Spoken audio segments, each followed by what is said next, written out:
Hi, this is Clarice. Welcome to another episode of A Spoonful of Manna. For today's devotional, we will explore different ways we can use a gift that we sometimes take for granted, and that is our voice. Today's episode is called Stewarding My Voice, Be a Messenger of Hope. Let's take a few seconds to think on how we use our voice on a daily basis, and if our voice carries the message of hope. We want to steward the use of our voice well, and here are 3 ways we can do that. Number 1, use your voice to share how God's power moved in your weakness. 2 Corinthians 12:9 says, "But he said to me, my grace is sufficient for you, for my power is made perfect in weakness. Therefore I will boast all the more gladly about my weaknesses, so that Christ's power may rest on me." We may have been brought up, taught, or encouraged to cover up our flaws, our weaknesses, for many different reasons. Perhaps you have felt the pressure to project as someone who has it all together, someone who is reliable, and someone who can't be taken advantage of. You have faced challenges, experiences, and have a testimony of victory.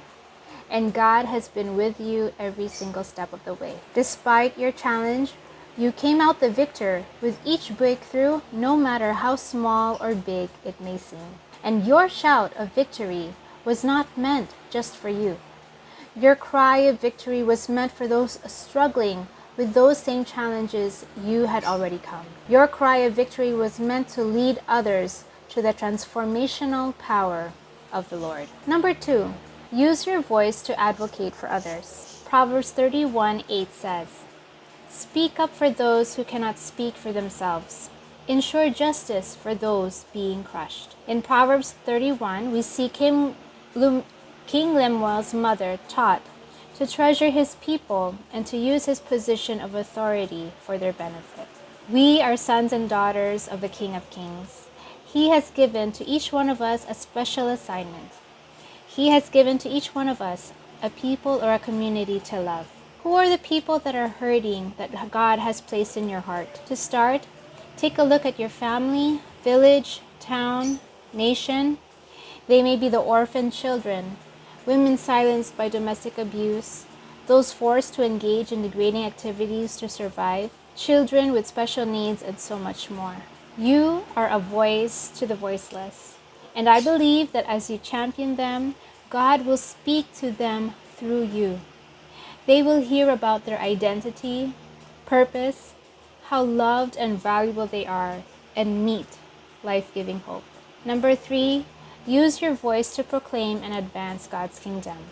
Jeremiah 33:11 says, "The voice of joy and the voice of gladness, the voice of the bridegroom and the voice of the bride, the voice of those who say, 'Give praise and thanks to the Lord of hosts, for the Lord is good, for his loving kindness endures forever.'"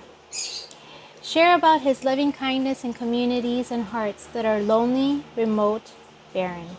Let us join together as sons and daughters of Christ to praise and thank the Lord for this overflowing kindness that was given without effort or expectation from us. This pure love can bring any of us to humble ourselves, open our hearts to receive love, and to join in the chorus of believers in praise and thanksgiving to God. As a recap, to steward our voice to be a messenger of hope, we are to use our voice to share how God's power moved in your weakness, advocate for others, and proclaim and advance the kingdom of God.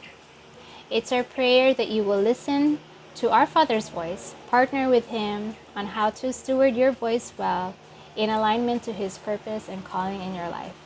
God bless.